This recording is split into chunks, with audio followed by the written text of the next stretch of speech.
நண்பர்கள் அனைவருக்கும் வணக்கம். இன்னைக்கு நம்ம அந்த வீடியோல கோயம்புத்தூர் மண்டலத்தில் இருக்கக்கூடிய டாப் 10 இன்ஜினியரிங் காலேஜஸ் என்னென்ன, அந்த காலேஜஸ் உடைய சராசரி கட் ஆஃப் மார்க் எவ்வளவு இருக்கு போன்ற விஷயங்கள் பத்தி தெளிவா இப்ப நம்ம பார்க்க போறோம். வீடியோக்குள்ள போறதுக்கு முன்னாடி இதுவரைக்கும் நீங்க நம்ம சேனலை சப்ஸ்கிரைப் பண்ணலைன்னா உடனே சப்ஸ்கிரைப் பண்ணிருங்க.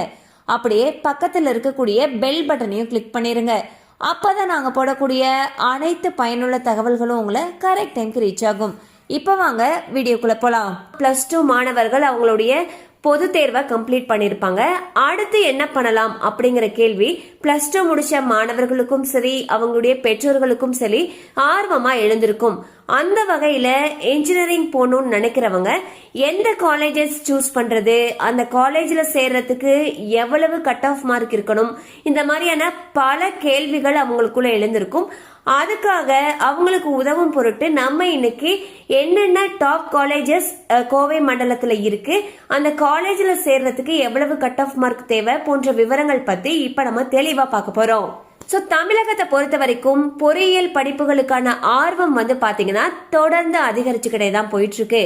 இதுக்கு காரணம் பாத்தீங்கன்னா ஒவ்வொரு வருஷமும் வளர்ந்து வரக்கூடிய புது புது டெக்னாலஜி அண்ட் உயர் சம்பள தொகுப்பு, அதிக வேலை வாய்ப்பு உள்ளிட்ட பல காரணங்களின் காரணமாக இந்த இன்ஜினியரிங்ல போய் சேரணும் அப்படிங்கிற ஆர்வமானது அதிகரிச்சுக்கிட்டே தான் வந்துட்டு இருக்கு. தமிழகத்தை பொறுத்த வரைக்கும் அண்ணா யூனிவர்சிட்டிக்கு கீழே 400க்கும் மேற்பட்ட பொறியியல் காலேஜஸ் இருக்கு. இந்த காலேஜ்ல போய் சேரணும் அப்படின்னா கவுன்சிலிங் முறையில +2ல எடுத்த மார்க்குடைய அடிப்படையில தான் அந்த காலேஜை நம்மளால சூஸ் பண்ண முடியும்.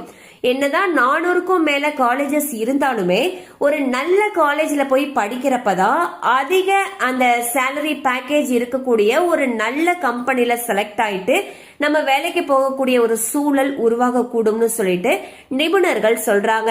சோ மாணவர்கள் முக்கியமா ஒரு பெஸ்ட் காலேஜை சூஸ் பண்றது ரொம்பவே முக்கியமான ஒரு விஷயம். பொறியியல் கல்லூரியை பொறுத்த வரைக்கும் பாத்தீங்கன்னா சென்னை மற்றும் கோவை மண்டலத்துல இருக்கக்கூடிய காலேஜ்ல சேர்றதுக்கு தான் மாணவர்கள் ரொம்பவே ஆர்வம் செலுத்துறதாக கருத்து கணிப்புகள் தெரிவிக்கின்றன. சோ எந்த காலேஜ்ல சேர்ந்தாலுமே மாணவர்கள் அவங்களுடைய பெற்றோர்களோட போயிட்டு நம்ம சேரணும்னு நினைக்கக்கூடிய காலேஜஸ் உடைய கல்வி தரம் எப்படி இருக்கு, அங்க வேலை வாய்ப்பு கேம்பஸ் இன்டர்வியூ எந்த அளவுக்கு அங்க இருக்கு, எந்த அளவு பேக்கேஜ்ல மாணவர்கள் கடந்த ஆண்டு செலக்ட் ஆகி போயிருக்காங்க, அண்ட் காலேஜ்ல என்னென்ன உட்கட்ட அமைப்புகள் இருக்கு, இது எல்லாத்தையும் ஒரு தடவை விசாரிச்சு பார்த்துட்டு அதுக்கப்புறம் சேர்றதுதான் ஒரு நல்ல முடிவா கருதப்படுது. அந்த வகையில மாணவர்கள் கண்டிப்பா நேர்ல போய் பார்க்க வேண்டிய கோயம்புத்தூர் மண்டலத்துல இருக்கக்கூடிய டாப் இன்ஜினியரிங் காலேஜஸ் லிஸ்ட் கல்வி ஆலோசகர்கள் சிலர் வெளியிட்டிருக்காங்க. சோ இந்த பட்டியல் எதன் அடிப்படையில தயாரிச்சிருக்காங்கன்னு சொல்லி பாத்தீங்கன்னா NIRF தரவரிசை, வேலை வாய்ப்பு, கட் ஆஃப், போன வருஷம் எவ்வளவு கட் ஆஃப் மார்க் இருந்துச்சு, அண்ட் மாணவர்களுடைய விருப்ப தேர்வு, இந்த மாதிரியான பல காரணிகளுடைய அடிப்படையில தரவரிசை படுத்திருக்காங்க. இங்க கொடுக்கப்பட்டிருக்கக்கூடிய கட் ஆஃப் மார்க் எல்லாமே பாத்தீங்கன்னா ஒரு ஆவரேஜா கடந்த வருடங்கள்ல இருந்ததன் அடிப்படையில தான் நம்ம கொடுத்திருக்கோம். சோ என்னென்ன காலேஜஸ் எவ்வளவு கட் ஆஃப் மார்க் இருக்கணுங்கிற விவரங்களை இப்ப நம்ம 1 by 1 பார்த்தலாம். அந்த வகையில 14வது இடத்துல கோவை மாவட்டத்தில் இருக்கக்கூடிய ஸ்ரீ ராமகிருஷ்ணா பொறியியல் கல்லூரி இருக்கு. இதுல சராசரியா கட் ஆஃப் பாத்தீங்கன்னா கடந்த வருடங்கள்ல 168.5 இருந்திருக்கு. அடுத்ததா 13வது இடத்துல ஈரோடு மாவட்டத்தில் இருக்கக்கூடிய கொங்கு பொறியியல் கல்லூரி இருக்கு. And cut off mark 169.5. 12வது இடத்துல ஈரோடு அரசு பொறியியல் கல்லூரி வருது. இதுல 171.5 மதிப்பெண்கள் ஆவரேஜ் கட் ஆஃப் மார்க் இருக்கணும். 11வது இடத்துல ஈரோடு மாவட்டத்தில் இருக்கக்கூடிய பண்ணாரி அம்மன் காலேஜ் வருது. கட் ஆஃப் மார்க் பாத்தீங்கன்னா 173.5 இருந்திருக்கு. அடுத்ததாக 10வது இடத்துல கோவை மாவட்டத்தில் இருக்கக்கூடிய கற்பகம் பொறியியல் கல்லூரி வருது. இதுல சராசரி கட் ஆஃப் 176.5. 9வது இடத்துல கோவை மாவட்டத்தில் இருக்கக்கூடிய KPR பொறியியல் கல்லூரி வருது. இதுல சராசரி கட் ஆஃப் 178 இருக்கு. 8வது இடத்துல சேலம் அரசு பொறியியல் கல்லூரி அண்ட் கட் ஆஃப் மார்க் 178.5. 7வது இடத்துல கோவை மாவட்டத்தில் இருக்கக்கூடிய ஸ்ரீ ஈஸ்வர் பொறியியல் கல்லூரி வருது. இங்க சராசரி கட் ஆஃப் 179.5 இருக்கு. 6வது இடத்துல கோவை மாவட்டத்தில் இருக்கக்கூடிய ஸ்ரீ கிருஷ்ணா பொறியியல் கல்லூரி அண்ட் சராசரி கட் ஆஃப் வந்து பாத்தீங்கன்னா 181.5 இருக்கு. அடுத்து 5வது இடத்துல கோவை மாவட்டத்தில் இருக்கக்கூடிய குமரகுரு தொழில்நுட்ப கல்லூரி வருது. இதுல சராசரி கட் ஆஃப் வந்து 182.5 இருக்கு.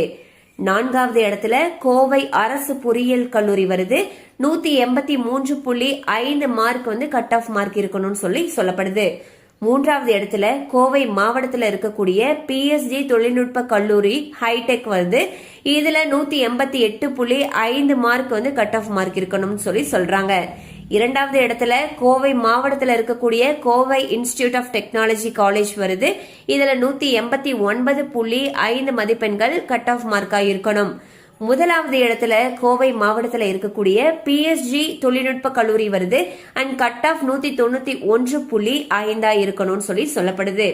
ஸோ இன்னைக்கு நம்ம இந்த வீடியோல கோயம்புத்தூர் மண்டலத்தில் இருக்கக்கூடிய டாப் இன்ஜினியரிங் காலேஜஸ் என்னென்ன, அதுல ஆவரேஜ் கட் ஆஃப் மார்க் எவ்வளவு இருக்கணும் அப்படிங்கிற விஷயங்கள் பத்தி பார்த்தோம். ஸோ முன்னாடியே சொன்ன மாதிரி இந்த தரவரிசை படுத்துதல் வந்து எதன் அடிப்படையில வந்து பாத்தீங்கன்னா கடந்த ஆண்டு மாணவர்கள் சூஸ் பண்ணது, அந்த காலேஜ்ல கேம்பஸ் இன்டர்வியூ எப்படி இருக்கு அண்ட் வந்து எந்த அளவுக்கு இன்ஃப்ராஸ்ட்ரக்சர் இருக்கு போன்ற பல காரணிகள் அடிப்படையில கல்வி ஆலோசகர்கள் வெளியிட்டிருக்காங்க. இன்னைக்கு பார்த்தது கோவை மண்டலத்தில் இருக்கக்கூடிய காலேஜஸ் மட்டும்தான். அடுத்தடுத்த வீடியோஸ்ல மற்ற மாவட்டங்கள்ல இருக்கக்கூடிய பெஸ்ட் காலேஜஸ் என்னங்கறத பத்தி தெளிவா பாத்திரலாம். கண்டிப்பா அந்த அப்டேட்ஸ் உங்களுக்கு பயனுள்ளதா இருந்திருக்கும் நம்புறோம். மேலும் இது போல அப்டேட்ஸ் உங்களை உடனே ரீச் ஆகணும்னு நினைச்சீங்கன்னா நம்ம சேனலோட தொடர்ந்து இணைந்திருங்கள். தேங்க்யூ ஃபார் வாட்சிங்.